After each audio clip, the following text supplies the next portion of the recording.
Assalamualaikum warahmatullahi wabarakatuh.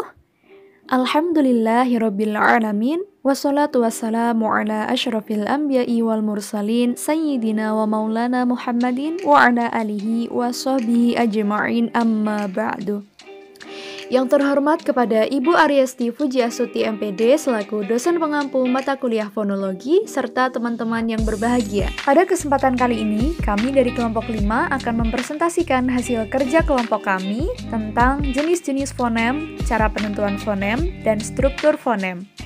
Materi-materi tersebut akan disampaikan oleh kelompok kami yang beranggotakan Intan Dea Vera, Arsy Rahmatul Fiki, Nimas Nilam Tantri, Andre Triansyah, Firma Tama Saputra, dan saya sendiri Elin Syatahana Prananti sebagai moderator.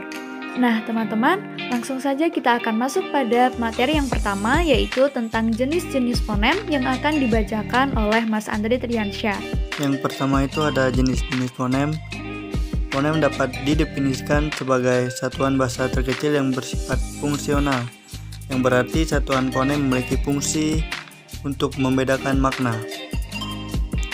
Yang pertama itu ada fonem vokal.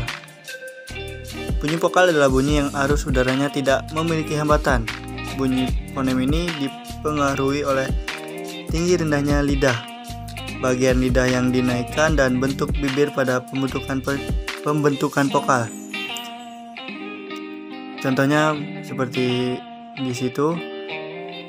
Nah, yang kedua ada fonem diptong. Fonem diptong adalah fonem yang berubah kualitasnya. Dalam sistem tulisan ini dilambangkan dengan dua huruf vokal yang tidak dapat dipisahkan, seperti bunyi au dalam kata harimau. Adalah diptong yang tidak dapat dipisahkan.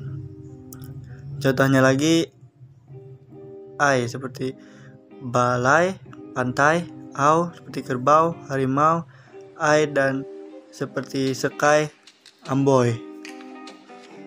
Kemudian yang ketiga ada fonem konsonan. Fonem konsonan adalah bentuk ujaran yang arus udaranya mengalami hambatan ketika keluar dari paru-paru.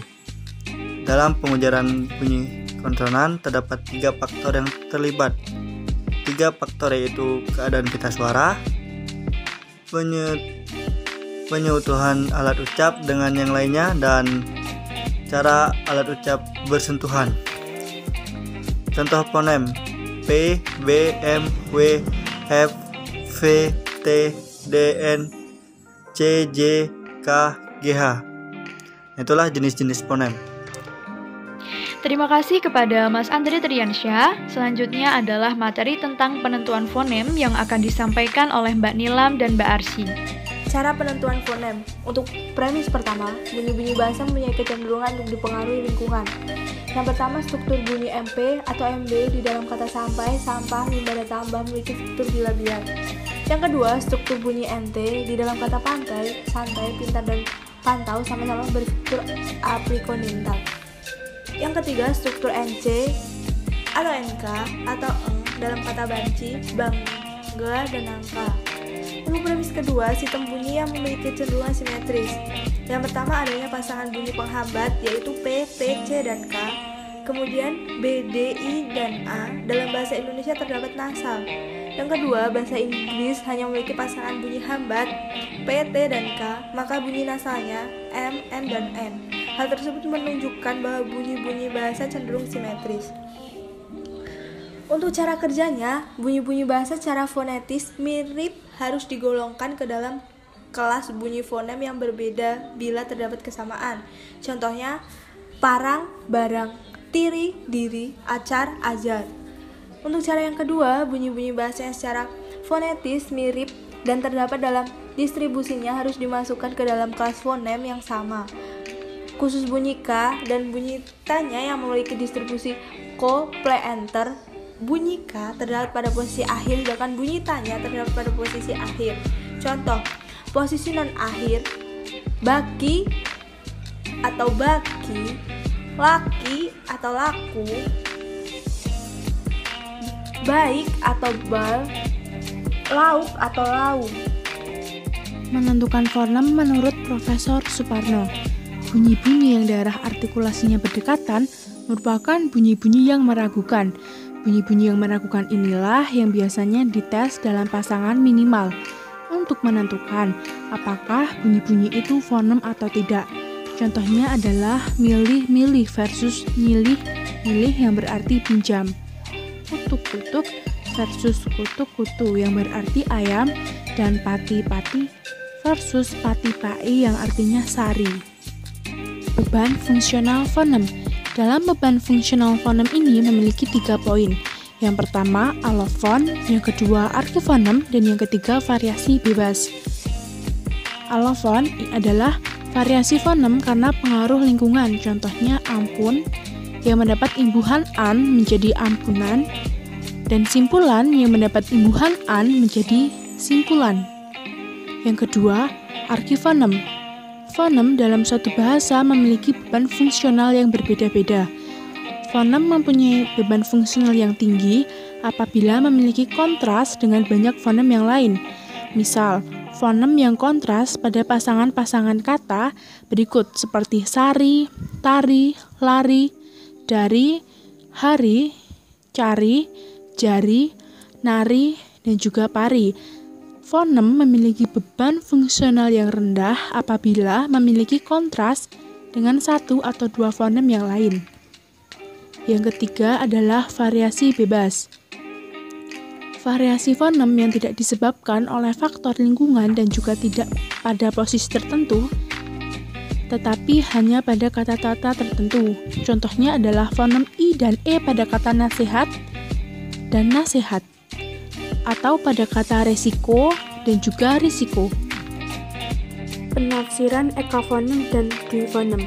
Penafsiran ekafonem dan duifonem didasarkan pada makna. Apabila dua bunyi yang berbeda menandai dua makna yang berbeda, harus ditafsirkan sebagai dua fonem yang berbeda. Apabila dua bunyi yang berbeda menandai sebagai makna yang sama, harus ditafsirkan sebagai satu fonem yang sama, dan perbedaan itu dianggap sebagai varian saja. Selanjutnya adalah struktur silabel yang akan disampaikan oleh Mbak Intan Dea Vera dan Mas Firma Tama Saputra. Di sini saya akan menjelaskan tentang proses struktur silabel. Proses struktur silabel mempengaruhi distribusi relatif antara konsonan dan vokal dalam kata. Konsonan dan vokal dapat dilesatkan atau disisipkan. Dua segmen dapat berpadu menjadi satu segmen. Yang pertama, pelepasan konsonan. Dalam bahasa Indonesia, pelepasan S, contoh, pe plus sambung menjadi penyambung. Pelepasan K, contoh, me plus kail menjadi mengail. Yang kedua, pelepasan vokal.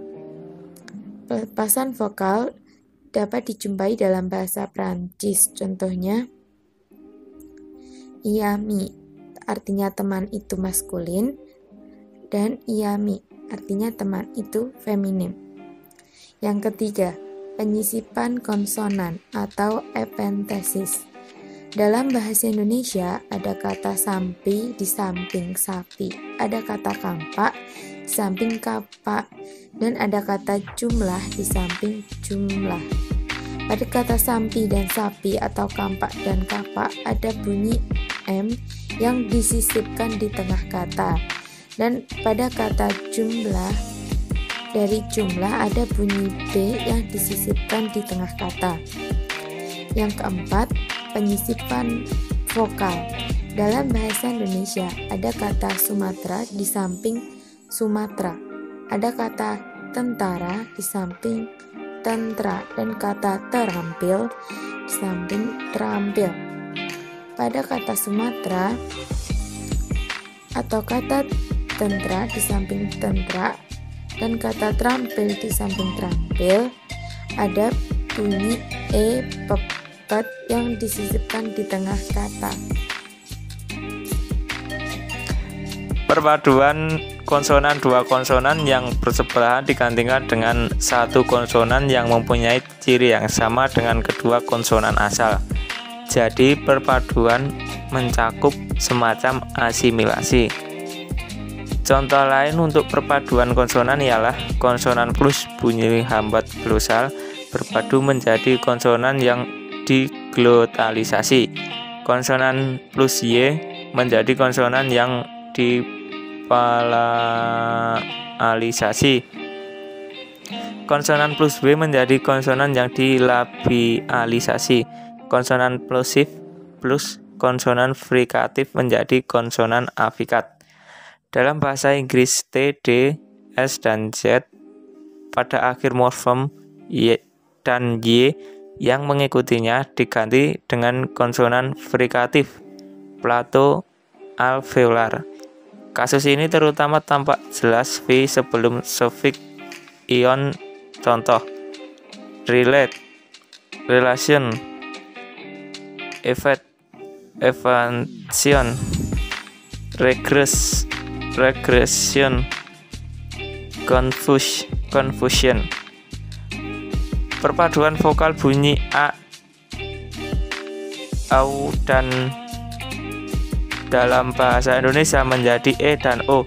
Vokal yang dihasilkan ini mempunyai posisi depan tidak bulat dan vokal sedang. Contohnya cabai, cabai taubat menjadi tobat pantai atau pantai. Perpaduan vokal dan konsonan belum dijumpai dalam bahasa Indonesia. Perubahan kelas utama juga belum dijumpai dalam bahasa Indonesia. Yang terakhir, metasis adalah letak dua segmen dapat dipertukarkan atau mengubah urutan fonem yang terdapat dalam satu kata. Lazimnya, bentuk asli dan bentuk metasisnya sama-sama terdapat dalam bahasa tersebut sebagai variasi dalam bahasa Indonesia. Kita temukan bentuk sapu, ada bentuk apus dan usap. Selain berantas ada banteras, selain jalur ada lajur. Baik, terima kasih kepada teman-teman yang telah menyampaikan materi. Semoga dapat bermanfaat untuk kita semua. Billahi taufiq wal hidayah. Wassalamualaikum warahmatullahi wabarakatuh.